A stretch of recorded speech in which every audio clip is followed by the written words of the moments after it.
జరుగుతూ ఉంటే అపవిత్రం చేసుకుంటూ వెళ్ళిపోతే చూస్తూ ఎవరు కూర్చోం తప్పు, అది కూడా తప్పు అవుద్ది. ఫండమెంటల్ కాన్స్టిట్యూషనల్ ఫండమెంటల్ ఇది. ప్రతి వ్యక్తికి వారి ధర్మాన్ని ఆచరించే హక్కు ఉంది. ఎవరన్నా వచ్చి ఆ ధర్మాన్ని పాడు చేసే హక్కు ఎవరికీ లేదు. ఇట్స్ ఫండమెంటల్ రైట్ ఇది. ఇలాంటి స్థాయిలో ఈ రిపోర్ట్ బయటకు వచ్చినప్పుడు ఏం చెప్పు ఉండాల్సింది గత ముఖ్యమంత్రి గారు? నేను ఏ రోజు కూడా మీరు చూశారు, ఇది ప్రభుత్వం, మన కొత్త ప్రభుత్వంలోకి వచ్చాం, ఇది వెండెట్టా ప్రభుత్వం కాదు, ఇది పగా ప్రతీకారాల ప్రభుత్వం కాదు ఇది. కానీ తప్పు జరుగుతుంటే మటుకు చేతులు కట్టుకొని చూసే ప్రభుత్వం కూడా కాదు. అది మీకు చాలా పగడ్బందీగా తెలియజేస్తున్నాను విషయం. అలాంటిది ఆ మీద ఎన్నో మాట్లాడినా మేము ఎప్పుడు మాట్లాడలా. రామతీర్థం గురించి జరిగినప్పుడు కూడా మేము మాట్లాడలా.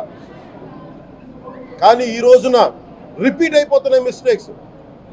అలవాటైపోయింది, ఆలవాలం అయిపోయింది. ఇంక ఇక్కడితో ఆగాలి. ఇది ఇప్పుడే ఫుల్ స్టాప్ టు దిస్. దీంట్లో ఒకరు నిందించట్లా.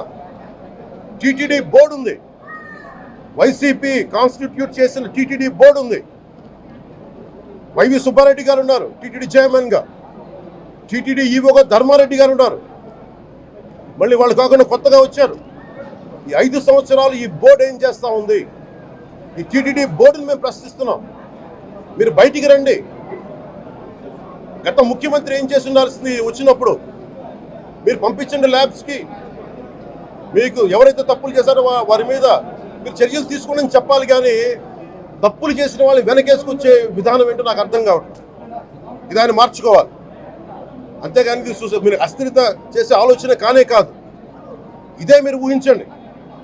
ఇంకా ఏ ధర్మం మీదైనా సరే ఇలాంటి అపవిత్రం ఒక చర్చి మీద జరిగిన, ఒక మస్జిద్ మీద జరిగిన దేశం అల్లకల్లోలం చేసేస్తారు. ప్రపంచం అంతా మాట్లాడతారు, గ్లోబల్ న్యూస్ అయిపోద్ది. కానీ దేశంలో కోట్లాది మంది హిందువులు అపవిత్రమైతే, ఈ ప్రసాదం అపవిత్రమైతే ఒక్కరు కూడా మాట్లాడకూడదు. ఇది సెక్యులర్ వ్యవస్థకు విఘాతం అంటే హిందువులకి మనోభావాలు ఉండవా? ఇది ఒక్కరు నిందించట్లా. అసలు మీరు ప్రస్తావన చేయకూడదు, ఇది తప్పు, ఇది మాట్లాడకూడదు అంటే ఎట్లా? ఇదే వేరే మతానికి మీరు అన్వయిస్తారా?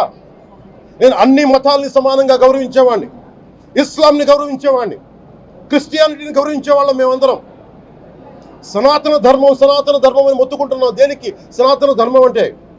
సనాతన ధర్మానికి ఒకరు ప్రారంభించింది కాదు. ఇది ఒక వ్యక్తో ఒక కూర్చోబెట్టి ఒకరు స్టార్ట్ చేసింది కాదు. ఇది కొన్ని వేలాది సంవత్సరాలుగా అన్ని మతాలని, అన్ని విశ్వాసాలని అలింగనం చేసుకున్న నేల ఇది. అలాంటి విశ్వాసాలకి దగ్గర తీసుకున్న ఈ నేల మీద ఇలాంటి అపవిత్రం జరిగితే, రిపీటెడ్గా జరిగితే, ఒకసారి కాదు 2 సార్లు కాదు, రిపీటెడ్గా జరిగితే ఇప్పుడు కూడా మాట్లాడకూడదంటే అది తప్పు చేసిన వాళ్ళం అవుతాం. మేము దోషులకి శిక్ష పడాలి. ఫుడ్ అడల్టరేషన్ ఇది మేము కాదంటలా. టీటీడీ బోర్డు, అప్పుడు టీటీడీ బోర్డు బాధ్యత తీసుకోవాలి.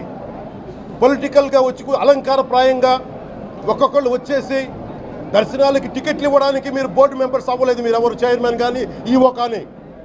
మీరు అక్కడ ధర్మాన్ని పరిరక్షించాలి. మీరు అక్కడ మీ ఇష్టాలకి మీరు కూర్చోబెట్టి మీ ఇష్టాలకి కాంట్రాక్ట్లు ఇచ్చుకోవడానికి మీరు టీటీడీ బోర్డుకి మీరు వెళ్ళలేదు. మీరందరూ, మీ అందరికీ బాధ్యత ఉంది. మీరు నిర్ణయించుకోవాలి. ఎవరికి కోపాలు రావు, ఎవరికి వేదన రాదు, ఎవరికి బాధలు రావుంటే కుదరదు. వస్తాయి బాధలు, వేదన ఉంది, మాట్లాడతాం.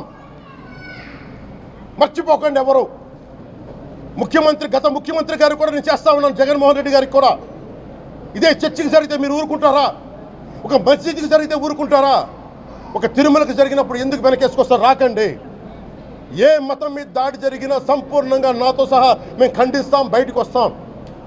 ఇస్లాం మీద దాడి జరిగితే మేము మాట్లాడతాం, క్రిస్టియానిటీ మీద దాడి జరిగితే మేము మాట్లాడతాం. హిందూ ధర్మం మీద, సనాతన ధర్మం మీద దాడి జరిగితే కూడా నేను మాట్లాడతాను. ఇది మొదటిసారి కాదు, మేమందరం మాట్లాడతాం. ఇది ప్రాథమిక హక్కు. ఇది పరస్పర విశ్వాసాలను గౌరవించుకోవడం చాలా చాలా అవసరం. ఇది అందరికీ తెలియజేస్తున్నాను. ఇది దోషులకి కఠిన శిక్ష పడాలి. అలాగే ముఖ్యమంత్రి గారికి కూడా నేను తెలియజేసుకున్నాను, చంద్రబాబు నాయుడు గారికి కూడా క్యాబినెట్ మీటింగ్ జరగాలి. అసెంబ్లీలో చర్చ జరగాలి. అసలు టీటీడీ ట్రస్ట్లో ఎన్ని అవకతవకలు జరిగినాయి, దీని మీద కూలంకషంగా దీని మీద చర్చలు జరగాలి. అలాగే నిన్న అందరూ మీడియా పెద్దలు కూడా అడుగుతూ ఉన్నారు, అధిపతులు పత్రికాధిపతులు కూడా అడుగుతూ ఉన్నారు, మీడియా వారు కూడా అడుగుతున్నారు, దీన్ని సిబిఐకి తీసుకెళ్లాలా లేదా అనేది. అది గౌరవ ముఖ్యమంత్రిగా నిర్ణయం తీసుకోమని మీరు ఏ నిర్ణయం తీసుకున్నా క్యాబినెట్ మీ వెనకాల ఉంటుంది, ప్రజలు మీ వెనకే ఉంటారు. ఇది ఇక్కడతో ఆగాలని మనస్ఫూర్తిగా నేను కోరుకుంటున్నాను. అలాగే 40 సంవత్సరాలుగా కర్ణాటకలోని గీ కంపెనీకి ఇస్తూ ఉన్నారు.